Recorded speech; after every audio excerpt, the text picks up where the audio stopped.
Arganissima, New York. Your exotic skin, hair, and beauty source, and your one-stop shop for all your natural and organic skin and hair care, featuring authentic organic Moroccan oil and prickly pear seed oil and much more. Bringing you only the best, straight from the source and proudly produced in the USA. So what are you waiting for? Shop today at www.arganissima.com. Arganissima, New York. Your beauty is our duty. Arganissima, New York.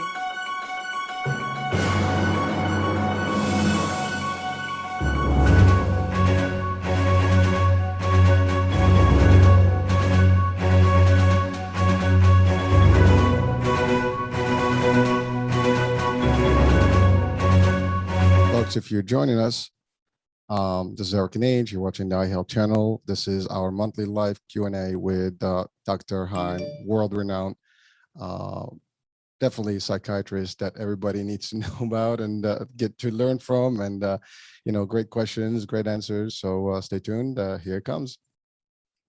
There he is.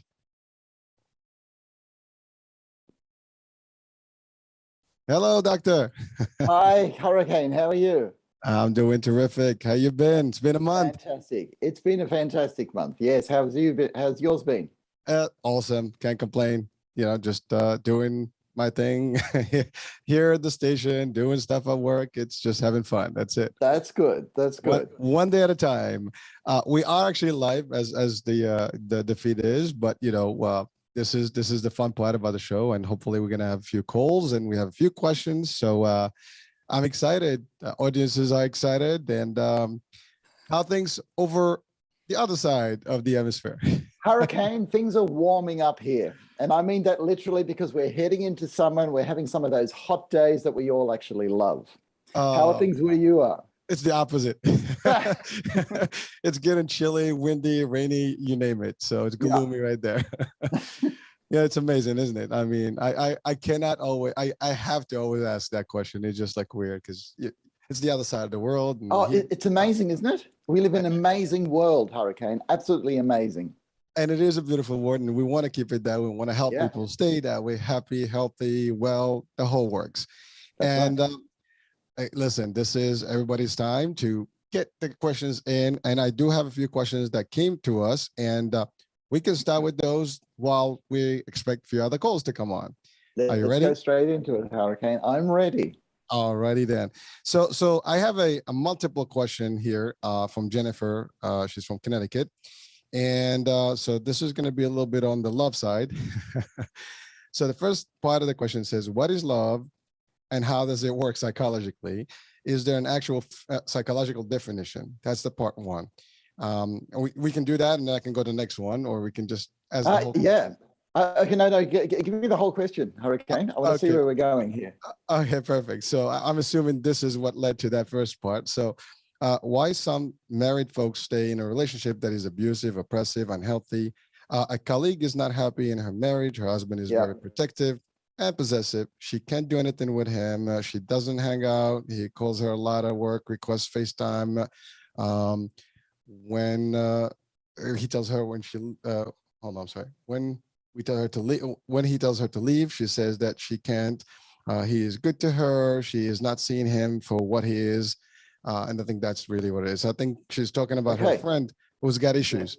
Okay, yeah. Haven't we all got issues with love, Hurricane?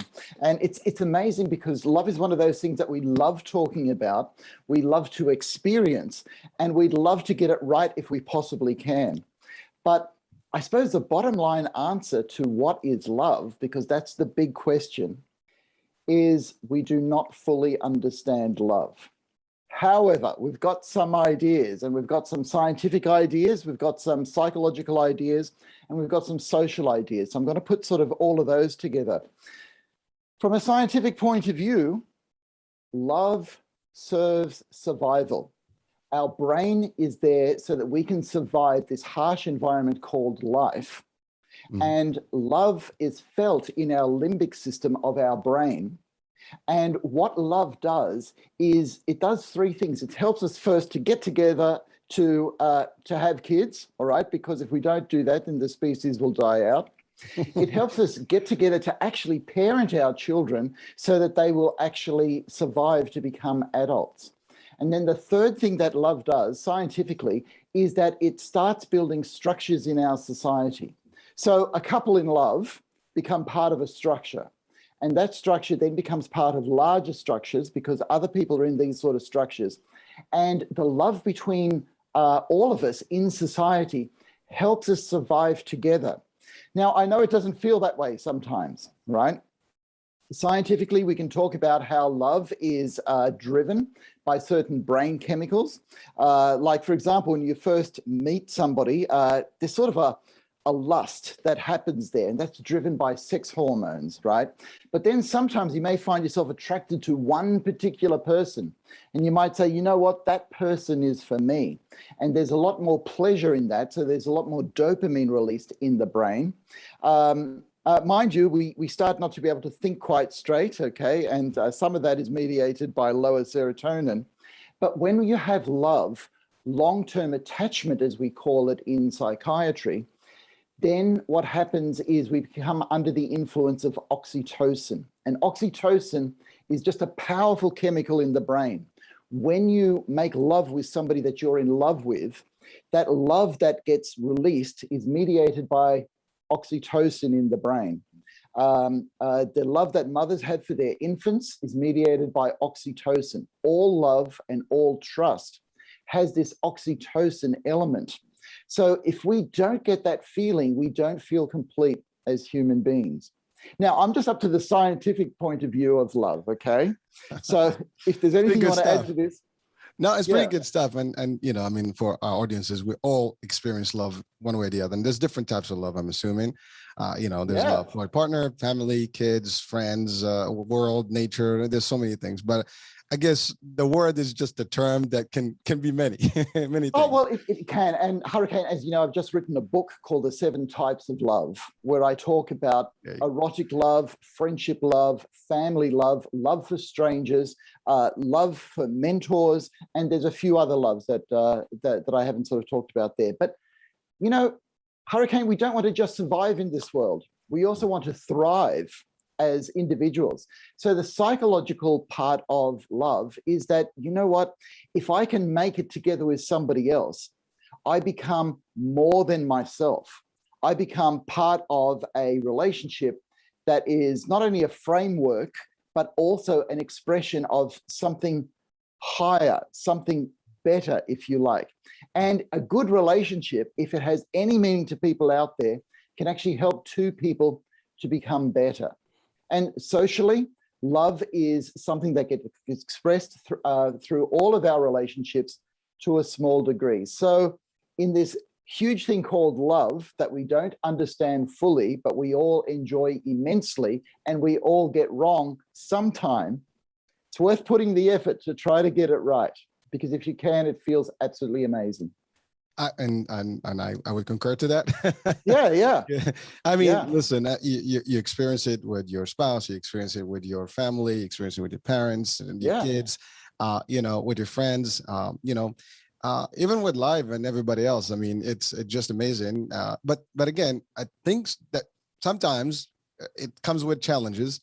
And in our case here in this particular question, I think it led to, you know, well, the source of the question was really the experience of the friend of our guest here. So and Jennifer was talking about her friend, you know, and why do some people remain in abusive relationships? Yes. Now, problems in a relationship does not mean that the relationship is abusive, because in love, and your experience is, Hurricane, we all have to be able to tolerate, accept, and even forgive each other's faults. Otherwise, a relationship just won't go forward.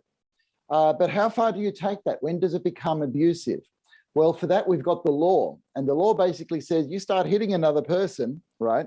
That is abusive. And there are other forms of abuse, sexual abuse, psychological abuse, financial and emotional abuse. But love is so complex. And I work in my office with a lot of people that have stayed in abusive relationships because the love instinct in us is so strong, Hurricane, that we want something to work. And even in an abusive relationship, there is actually love, right? But too many things go wrong. And when they can't be sorted through, when a person becomes endangered rather than accepted and actually encouraged, then in those situations, it's actually better for everybody that the relationship ends.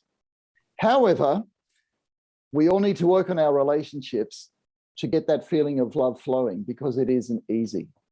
Well, true, doctor. And again, just from gathering from the question and just in general, I think the problem, and I've seen this actually happen in my not personal life, but around me. So I've seen those types of relationships, and I can tell you, it is, as you said, it's still love. The problem is one party has excessive love, and I guess one has maybe less, and that's not met in the middle. And I think that's what pushes. And when someone sees that they're not getting exactly the same amount or equal, balance here, they just start to, I guess, to just try to find other ways to prove themselves, or at least, hold that person with them. And I think that's the problem. Yeah, most definitely. What I'm going to do is put names to some of the things that you've been saying there, because love is something that we experience in the brain as a strong force that goes outwards as an attraction towards somebody else, okay? But to have a good relationship, we need an equal power balance, right? If somebody is elevating themselves in power, and people normally do that out of fear, by the way, right? Then the other person is going to get suppressed. And that's an awful situation. So to balance the passion of love, which is that strong attractiveness that we have, and I'm talking about a personal relationship, there has to be respect love. And respect love is sort of being able to say, I want to be with you, but I see that you are a separate person that has your separate needs. And I am here to fulfill those needs, just as I want my needs fulfilled by you. And so passion needs to be balanced by respect. Because if you're in a two-person relationship, your job is to love that person the way that they need to be loved. Now, their job is to love you the way that you need to be loved, all right? That's what makes it really meet halfway. Well, yeah. Or I should think 100% both ways. That's when people. I like that. Yeah, that's a better. Well, it's funny because I was watching a series just last week on Netflix, and it's called Made, and it's about it's a cute story, and it's about a success story that's going to evolve eventually, but it started with an abusive relationship, and and it's almost like was generation based, and so there's a whole content there about it, but it's amazing because you're right, it's sometimes people don't see it when it gets to that point and they want to make it work and it's just not happening. I mean, in this case, at least from the question, I mean, sometimes it gets to the extreme where you can't even have freedom, and you feel like almost obligated to. You can't be anywhere without checking in. I mean, that's a little bit too. that's right. That's crazy. I always use the word crazy here, but no, that's all right. And to start a dialogue as to look, I'm not getting what I need. I like that you love me passionately, but I need respect. I need you to see that I am a separate person, right? Because we all, as human beings, have the capability of hurting other human beings. But what should happen is that we respect other human beings because we don't want to be hurt, right? None of us want to be hurt. But that is an impetus then for us to try to not hurt another person. So talking helps, right? But it gets very, very complex. Well, it is. And again, it depends on many factors. And, sometimes it's the background of each individual can have an impact. We talked about this in previous shows where, if you had some sort of a childhood trauma or whatever, that can affect your, if you've seen something or you've been exposed to it as a kid, as I had stated on the case of this particular series, something of that happened in that particular scenario. But those are all factors. But to your point, at the end of the day, I think for Jennifer's satisfaction, it's people have to work it out or make a decision that it's not going to be healthy and just it has to end. Doesn't mean to end ugly. Yeah, no, well, yeah. But you see, we wanted to stay together. That's actually the thing, because love fulfills so much in each other. But if it's getting ugly, then we've got to look at it. And look, Hurricane, I go into this in detail in my book. I've got to say, I look at how to have love-based conversations and how to mutually get this balance between passion and respect in a two-person relationship. But I just want to talk about something that you brought up, how we get influenced by what has happened in our childhood, okay? Because the brain really does have two modes in a sense. We have a conscious brain network where we think and we make decisions, and that's in our frontal lobe, and particularly in our orbital frontal cortex, where we can think and decide, this is what I want, this is what I need to do, and all of that. But you see, that takes a lot of energy. It takes a lot of energy to be in that mode of thinking. So what we normally do is we go on automatic pilot. And for want of a better word, this is actually what happens in the subconscious mind, right? Where we just live out the patterns that are implanted in our brain. And we have patterns mainly from our childhood, mainly from what society expects us to do. And sometimes we haven't examined these patterns, but if we don't think about it, we will just blindly go with these patterns.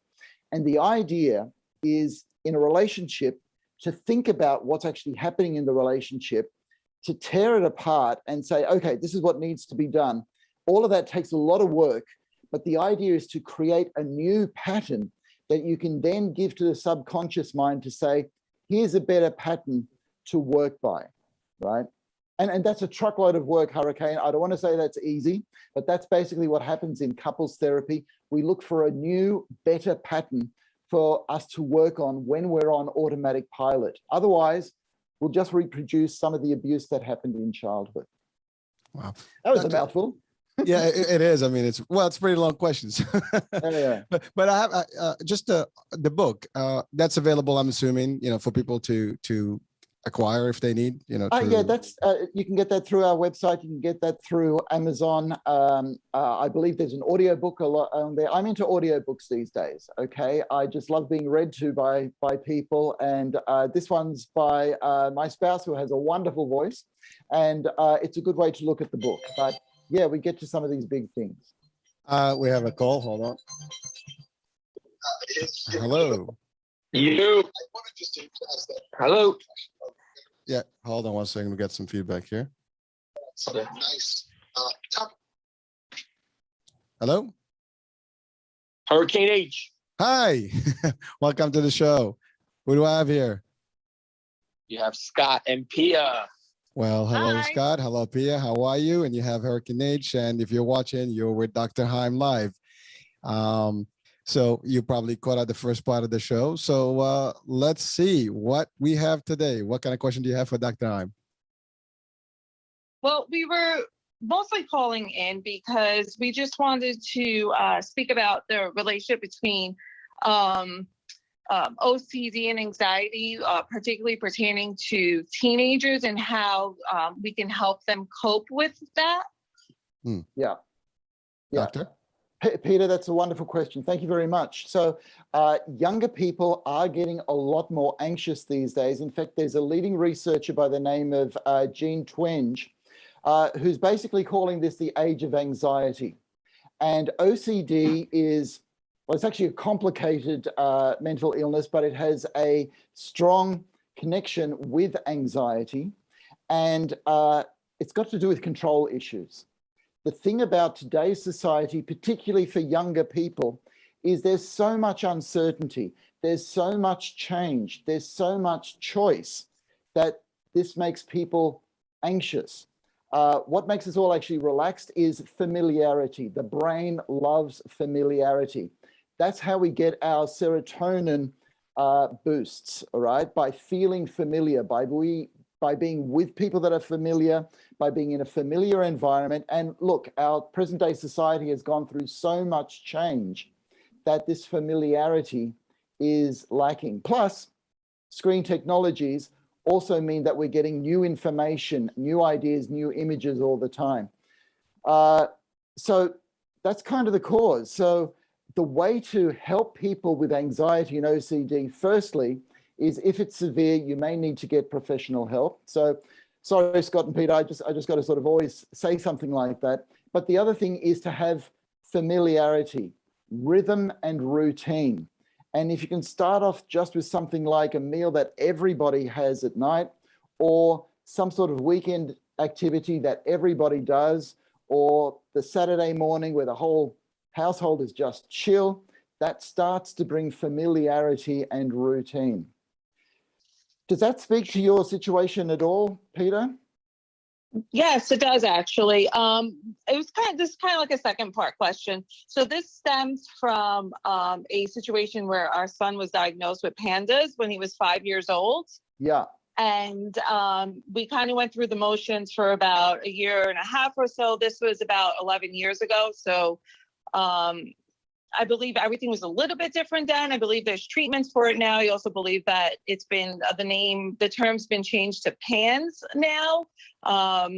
Yeah. So we had an issue where he was treated for about a year and a half and everything went great. And then once the teen years approached, we noticed, I guess, with the shift in hormones that everything just came back all at once. He started to develop tics. Yeah. Again, a lot of the stuff we went through that kind of ended around the age of 8 kind of came back at like 13 into 14. Yeah. So, the OCD came back, the anxiety came back, and it was kind of like we're just going through the motions again now. So it's a little exhausting, but he's at a point where he's understanding it a little bit better. So but how he's old is he, also Peter? unfamiliar with it because he was too young to even realize what was happening before. How old is he now, Peter? He's going to be 16. Okay. So yeah, so he'll be understanding. And did he actually have some sort of a streptococcal infection when he was younger? He did. We were unaware of it because up until this day, he doesn't show symptoms of strep. So every time he is under the weather, we do have to have a strep test done. Okay. So your son is in one of those situations of a complex OCD syndrome because it's associated with infection, and there's something very biological about OCD that we do not quite understand. And all the things that I said beforehand, that's all psychological, right? Whereas what your child has gone through is much more biological, okay? But there's a strong association. There's that idea that he would like to have, or what would help him is to have familiarity and control and some understanding. And above all, that this is not his fault, all right? That this came from a biological condition that doctors are just beginning to understand. Is he still under the care of a doctor for his situation? Yes, he sees a behavioral therapist, but I was just wondering at this point, as he enters his later teen years, at what point do we possibly shift? Because he does understand. His behavioral therapist does help him a lot. Yes. But he still ticks, he still taps, he still gets anxious. Yeah. And so at 16, and look, as a parent myself, Peter, I find that my idea of my children is always a few years behind the reality. All right. I have a son who's 26 and I'm convinced he's still 18. All right. So during these years, your son is going to transition to being a full responsible adult. And so what actually helps is for you to facilitate him becoming in control of his illness and in control of managing his illness so that he can understand it. And we've got the information out there to start that, and for him to start taking more responsibility, and I'm sure you're doing this, for his relationship with his behavioral therapist, and also that dissatisfaction that, you know what, this hasn't gone away yet. And that's a horrible feeling for him to sort of drive, son, do you want to go see a doctor again? Is it time for us to see another psychiatrist? Is it time to sort of look at those sort of things so that he feels more in control of himself? Because this is something he's been battling with for almost 10 years now. Correct. this is what I was just wondering, like, when do we cross that line, as we're watching him basically become a man, and he's still going through the motions, and you know, he's understanding of what's happening. It's just, you know, I guess he just kind of wants it to go away just as much as we all do. But at this point, I think it's kind of sticking around with him for a while. Yeah. So something that helps is to give the illness a name. You could call it something like panda. All right, is panda bothering you at the moment? All right, so that it separates it from him, so that he sees that it's not his fault. But what's going to happen in 2 years' time, when he's 18, healthcare professionals are going to start dealing with him exclusively and almost cut you out of the loop. Now, you never stop being a parent. I understand that. But for him to get the feeling that he's not to blame, but it's his responsibility to have his emotional needs and his medical needs met in the way that he needs to, while you're still on his side. That's a transition for the next 2 years. Right, and that's understandable, and I'm totally okay with that. And I even told him that even now, we're lucky with the therapist he has. She's within walking distance of our house. She's accessible 24/7 to him. It's just, I think we're at a really funny little space right now, because he is getting older. He is doing everything he's being told to do, but yet he's still dealing with the effects of the pandas. You know, he was diagnosed with symmetrical OCD, which was good. So he had an actual diagnosis. But, you know. Okay, and just for people listening, pandas is a situation where things like OCD and tics is associated with infections. So it's very biological.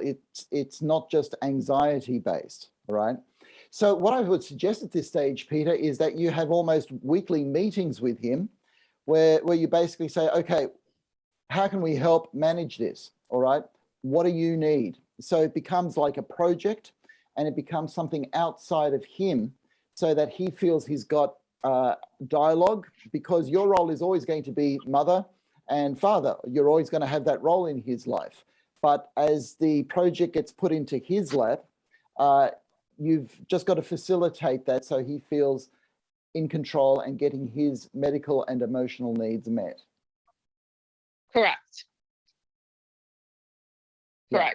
Yeah. All right. So a weekly meeting is actually a good idea, right? Just so that he can feel that he can say whatever he needs, and he knows that you will listen, and you'll need to say a few things too, knowing that he will listen as well, you know?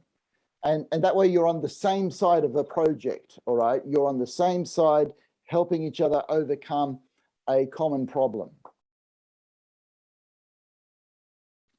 Okay, yeah, thank you so much. That is really helpful. And I think it's great for me to take that back to him. It's great to have another perspective. Like I said, I feel like, you know, there's a fine line now as he's getting older, you know, where he's going to have to make some decisions as well as us. Peter, thanks very much for your question, and all the best, and always keep in contact with a therapist and a doctor if you need it. Great. Thank you so much for your time. Okay. Thanks, Peter. Thanks, Scott. Thank you so much. Have a great evening. Thank you, guys. Bye now. Take it easy. Bye-bye. Love the show. Thank you, Hurricane H. Thanks, Scotty. Bye-bye. Bye. All right. Wow. That is pretty intense. And thank you for clarifying. I mean, I think that's pretty helpful. And even people watching with a similar case, they probably can take that advice right there. I mean, it's important. Oh, yeah. And Hurricane, it lets us know just how tough some people are doing it out there. I mean, okay, so this would have started off with some sort of infection, normally a throat infection, when their son was 8 years old. Mm-hmm. And then the throat infection, doctors tell you the throat infection's gone, but all of a sudden you get these behaviors, you get these jerky movements, and they just keep going and going for years and years. Now, nobody actually wants that in life, but when there's not a cure, what do? You manage it as best you can while still looking for the answer and a way to move forward. And that is difficult, particularly at this age when their son is becoming a man, and you know what, wants to find his way in life, just like we all do, Hurricane. First of all, this is the first time I've actually heard that it could be affected through biological background. I mean, it started, because like most of the psychology thing, I thought it was more like just mental stuff. But I mean, coming from an actual physical infection that can, have this impact, I think it's the first time for me. I don't know if for so many people listening right now, they're probably going to be like, wow. Yeah, and that's a strange thing with OCD. And look, I've treated people who have very, very severe OCD, and it's quite debilitating, Hurricane. I can just imagine. And for Scott and Pia, I mean, that's a lot of years to endure, and you got to do the best you can as parents, and it's certainly not a good position. Parents, yeah, you're in it for a long time.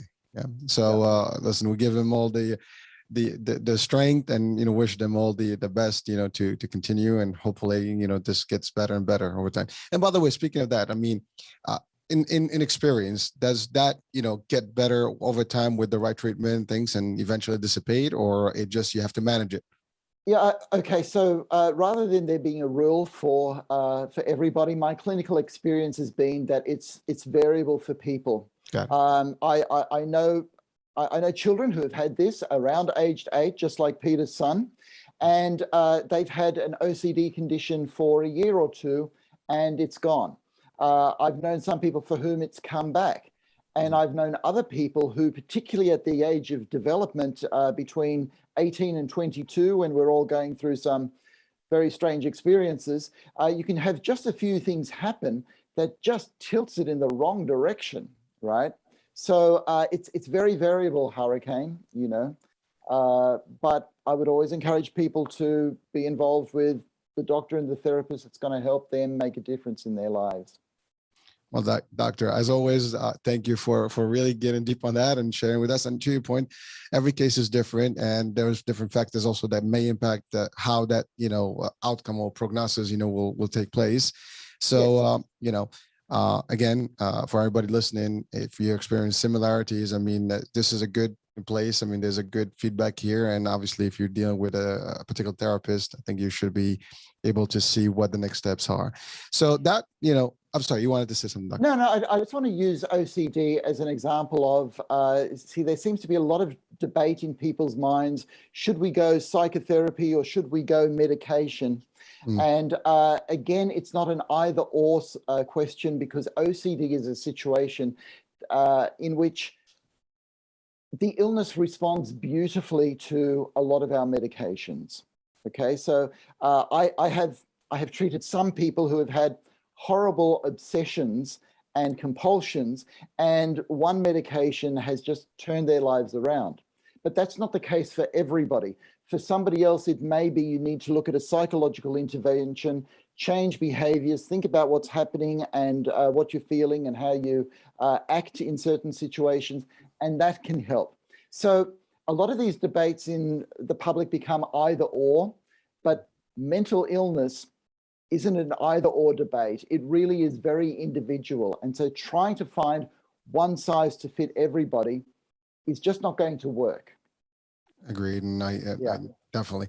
Well, it's one thing that we've asked, I think a few sessions back, was about the medication, because I think there was a question that came out before. People sometimes are afraid of getting into the medication process, and how addictive it can be. I think sometimes that's something that people have to also consider, right? And in this case, there might be a need for it, and sometimes you don't have no choice if you really want to get better. And you just give an example where it does help and turns things around. So okay, so let me talk about that word addictive, all right? Because whenever we hear that word addictive, it's sort of like it's all bad and we should stay away from it, right? The most addictive substances we have at the moment are cigarette smoking, crack cocaine, heroin, and amphetamines. Okay, they're highly addictive. More addictive than medications is actually the internet technology. All right, all the little beeps that we get from our iPhones, okay, from the screen, that is highly addictive. But you don't see people afraid of it, all right? People still sort of want to have that in their lives, so they will manage that. Less addictive is actually the medications that we use in psychiatry. So the medications that we use, particularly for anxiety and depression, on the level of addictive, we look at smoking and crack cocaine and amphetamines and even the internet as a lot more addictive than something like our medications, all right? So, you know, I won't say that not all addictions are bad, but we have this moral panic when it comes to medications. Now, I've got to contradict what I just said there, because we are going through an opioid crisis. Opioids, unfortunately, are addictive because they work, because they can actually get you out of pain, but that then diminishes in effectiveness over time, and you can end up in a situation where you're on a medication that is dangerous for your life.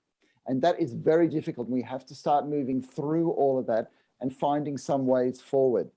But when it comes to SSRIs and our medication for depression and anxiety, that's kind of low-level addiction compared to some of the other addictions that we still have to get on top of in our society. Doctor, I love that comparison, and putting it in perspective is important, because to your point, we all think, oh my God, it's bad, right? But you're right, there are much different addictions in this world, and some are seriously worse.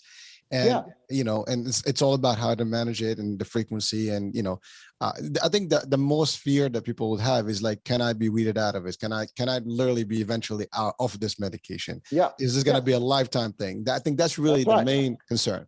Yes, it is. Yes, it is. And so just on that, and if we talk about anxiety and depression, taking a medication is always risks versus benefits, right?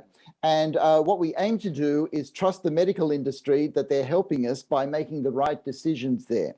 But everything is a trial. So let's say when I start somebody who has a severe depression on a medication, it's always a trial, which means that I might say, for you, I would like you to commit to taking this medication for a year or for 6 months.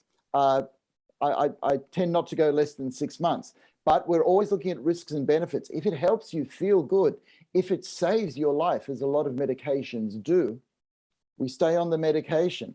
If things are getting better and we've got some understanding as to what led to this depression or anxiety, then we can start tapering off the medication.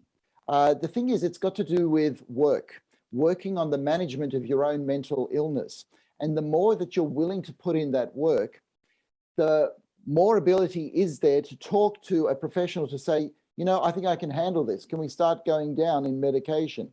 And as long as you're involved with somebody, you can come down in medication. And as a psychiatrist, I often find myself reducing somebody's medication rather than starting somebody's medication, as long as I give people tools that they can use that are more effective than the medication. And when we do that, we're hitting a sweet spot. Well, Doctor, as I'm hearing you, and I'm thinking about something else that came to mind here is, it seems that all cases, in any case of a mental situation or diagnosis, there's different, obviously, protocols.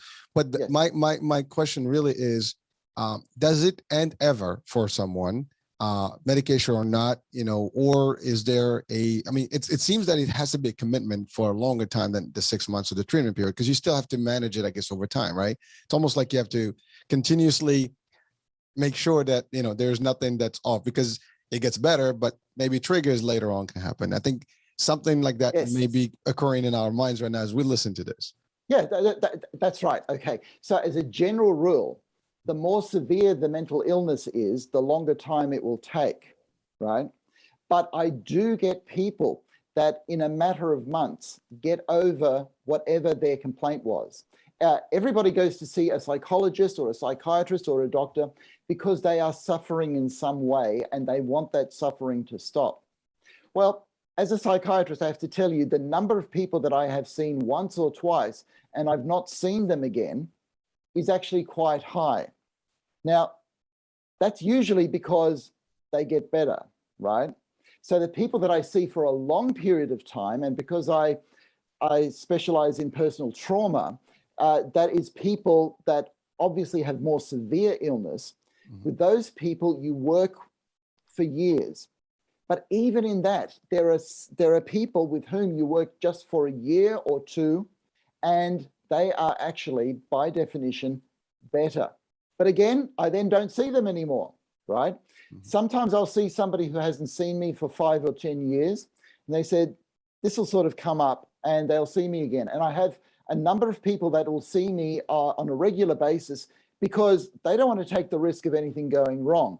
They'll just sort of chat to me about their life, knowing that I understand their whole background, just to keep them on track. And that's actually really good use of my time as well. So Hurricane, within all of that, there's a whole gamut. But if you're suffering, rather than be afraid that this may be a lifetime thing, take a chance that there's somebody out there that actually can help you in your situation. Because you know what? We actually want people to get well. We want to give you the best therapy, whatever that happens to be, psychological or medical, to get you out of a stuck situation as quickly as possible. And Doctor, thank you, because you know what? I mean, as I'm listening up, hold on a second. Sorry. All right. Hello. Thank Hello. you. Thank you for calling. This is Hurricane H. How are you? I'm all right. I have a question, if it's possible. Sure. This is the platform. Go for it. Who are we speaking with, by the way? I'm Adam from Boston. Hey, Adam. How you doing? So what's your Right. question for Dr. Heim today? Yeah. I have a question. So actually, it's very serious questions for me. And because this is the topic of the conversations today, actually, I want to ask the doctor,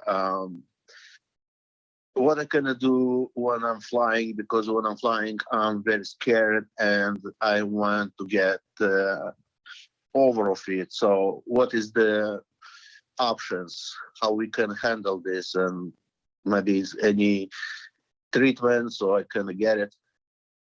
Okay. So if I get the question, Doctor, you got the question, right? Yeah, Okay. yeah. So Adam from Boston, as far as I can understand your situation, Adam, is you have a fear of flying and you want to get over that fear of flying. Yeah. Okay. So Yeah. So the good news is that is something that responds very, very well to a psychological intervention. Okay. So Adam, I would encourage you to find a psychologist who can hear what contributed to your fear of flying and can put together a treatment plan for you that will get you over your fear of flying. Now, that would take about an hour for a psychologist to hear you, get to know you, and then find a treatment plan just for you. But Adam, I got to let you know that you've touched upon something that I used to have and my brother used to have, because when we were teenagers, we had a really dangerous flying trip and we both ended up with a fear of flying. And my brother actually got over it by doing a flying course, a fear of flying course with our airline, Qantas. And they end up showing how safe the airlines are, take you for a flight and work with you. And he is over his fear of flying. Whereas I use what's called a CBT technique, where they look at your thinking around the fear of flying. And what actually helped me was finding out that there is more chance of being kicked to death by a donkey than dying in a plane accident, right?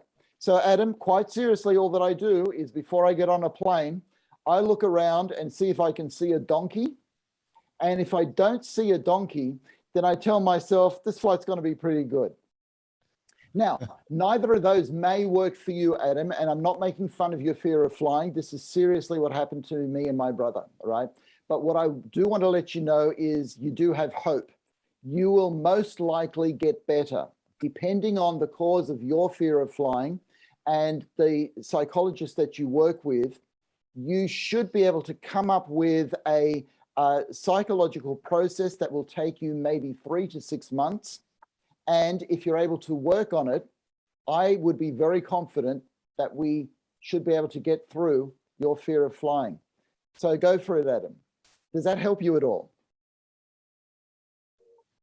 Okay, all right. But in the meantime, for example, if I have to fly in the near future, and does exist any short treatment or maybe any some medications which can put down all of this stress during the flight? Okay, yes, there does.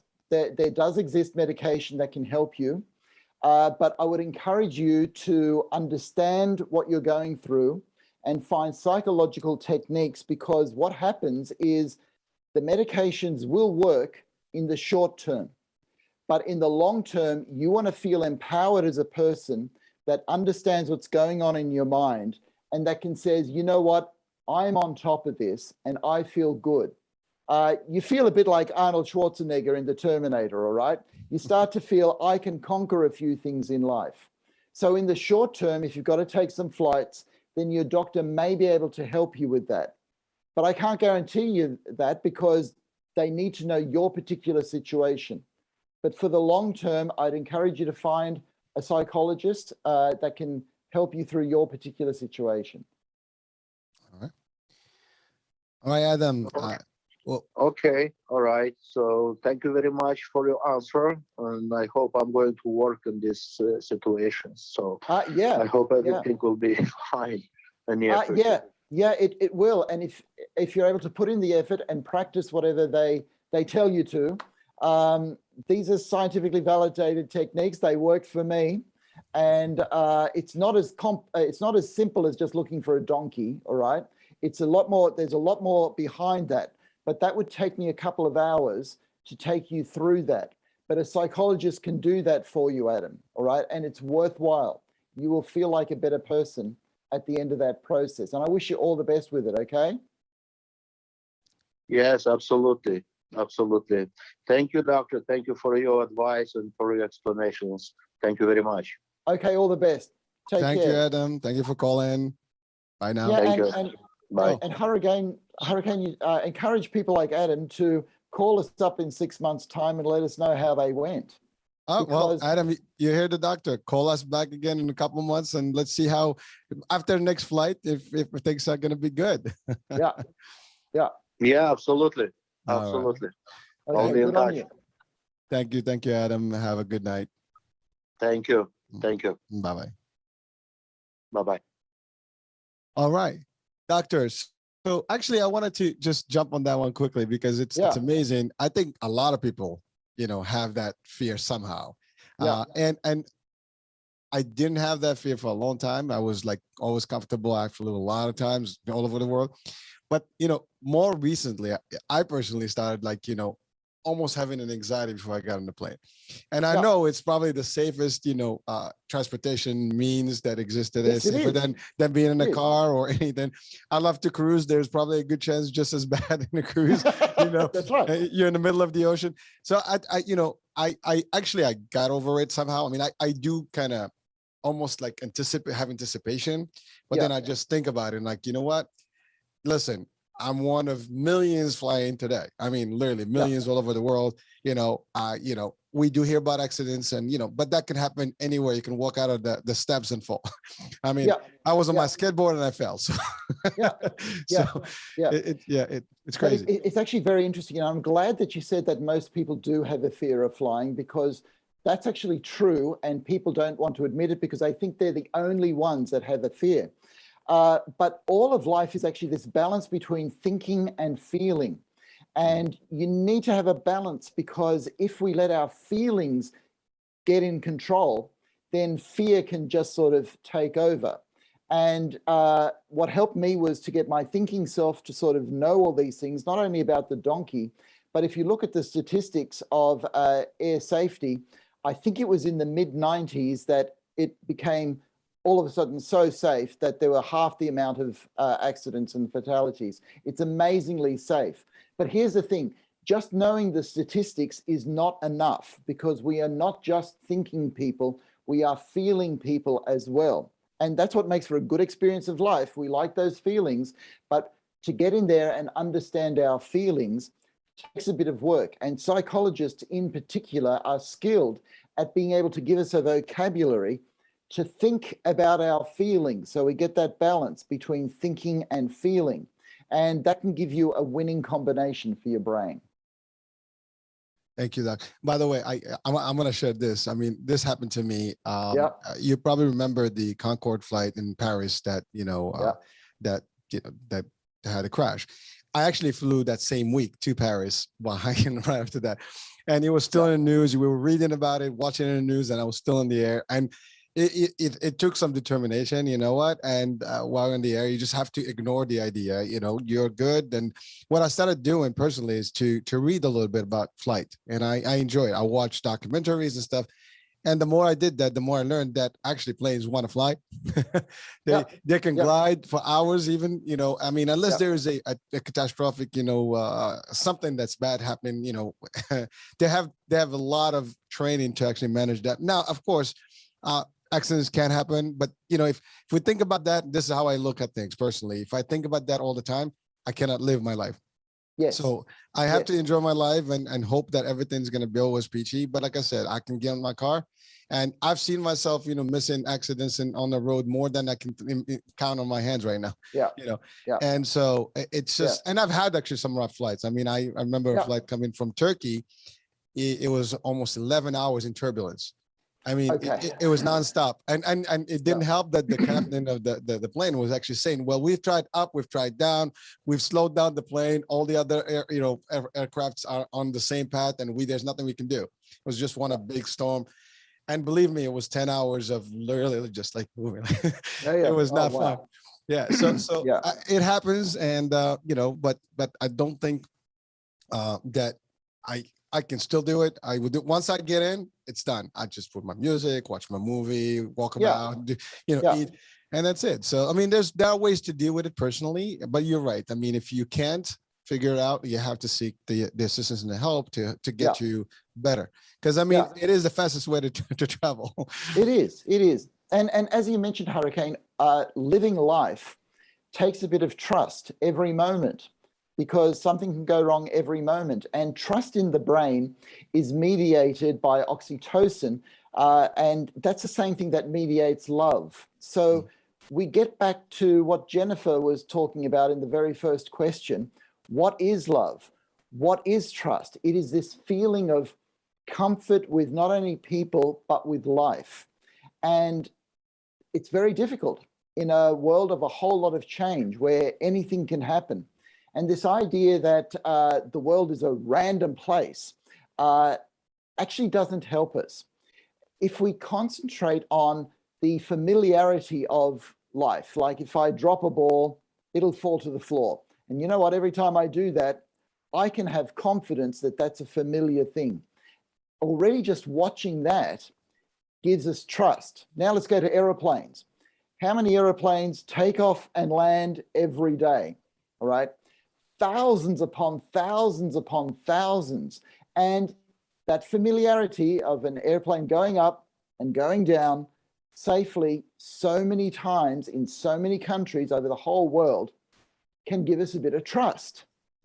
And that trust in life is connected somehow to the love that we have for each other as people in the brain. I have to love the way you did that. I mean, we started with the show with love, and you were connected. That's awesome. I mean, hey, what do I expect, right? You're good at what you do. So. I enjoyed a lot, Hurricane, too. I know. Well, listen, I mean, it's amazing because you had that, for example, in the case of the fear, you had that when you were younger, and being who you are today. I mean, you cure people, you help people, and it's awesome because you've experienced, and that's not, some people will tell, well, what do you know about this? Because people always challenge, well, you didn't experience this, you can tell me all the good stuff, but wait until you're on the plane and feel that. Well, you can say, I've been there. That's right. I had a similar, like a drowning, for example. I've almost drowned one time. I was stuck at sea, and for 2 hours, I was literally lifted by a helicopter. True story. Yeah. So, but the next day, the guy that helped me actually from the guards, he actually came back and we went swimming in the same spot. And and basically to overcome the fear immediately, because if I had hesitated and not gone up, maybe I would have never been able to go back at sea. And so there are ways, to manage some of these things. But you're right. It's a matter of, if you can't do it on your own, seek the help that you need. Yeah. Simple. Yeah. And that leads me to earlier, because before the call came in with Adam, there was something I was going to say. When you talked about the longevity of the cure, or of like the therapy or the treatment, and how long it will last, that's like medical as well. I mean, if you have a diagnosis in your body for anything, I mean, you just don't leave it alone. I mean, you monitor. If it's gone, it's gone. That's but right. you want to keep checking. That's what we do our physicals, right? That's right.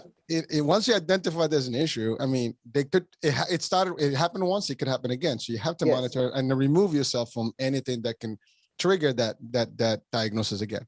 Yes. So, you know. Yeah. And sometimes we talk about all the bad news that is out there. Mm-hmm. And the studies actually show that in mental illness, we now have such good treatment that you can actually go and expect to get better. Just like if you break a bone, you have an operation, it will get better. Just like if you have high blood pressure, somebody gives you a medication, it will get better. Like the rest of medicine, psychiatry is advancing. So you can actually expect to do well. And sometimes it sounds like doom and gloom out there, but most people actually get better. And that's exactly what we want. Is we want everybody to be better, happy, living well, and that's really the ultimate goal.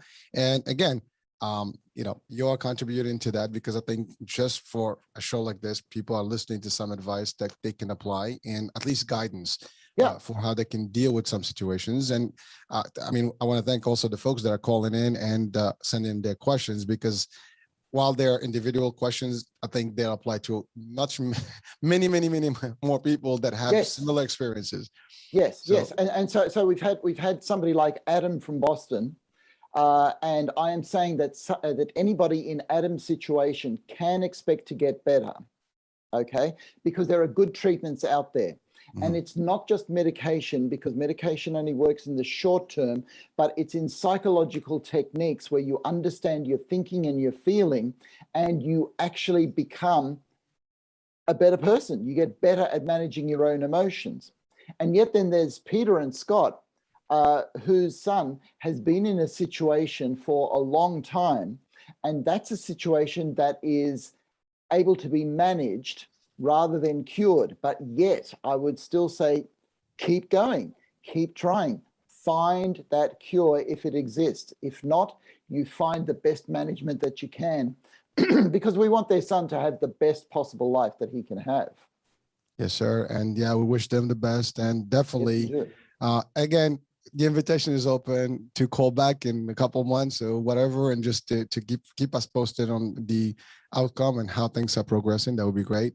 And again, thank you, Adam. Thank you, Scott, Pia, for calling in and sharing. Again, sometimes these are personal things, and I have to give people, credit for the courage to actually come on and ask, because it takes courage.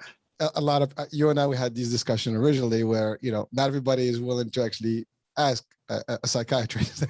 That's right. It's amazing, but we have this platform. You don't even have to say your name, just send us your information. And as a matter of fact, you can send your emails to hurricaneH@ihealthradiousa.com, and I'll collect those. And then this is a recurring show every month, so the last Friday of the month at 9 p.m. Eastern time, and I guess 11 in Australia That's right. on Saturday. So just stay tuned for that. And you can also call in to the station, while we're live on the radio, and the number is 8484828052. I memorized it that way. It's a lot easier. No, that's good. Good. But so doctor, we're at the top of the hour here. So I want to thank you for being with us. And, as always, thank you for all the advice and guidance here. And folks, thank you for watching, tuning in, and for basically participating as well, for those folks that called and sent their questions. And we will be seeing you, talking to you at the next time with Dr. Heim, which is basically Climb to Your Prime with Dr. Heim. Fantastic. So that will be I guess November, the last Friday of November, I would say. So stay tuned for that, and that's it. Bye now. We'll talk soon. Bye, Hurricane. I'll see you next month. Thank you, doctor. Bye-bye now. Take care. Bye bye. Bye.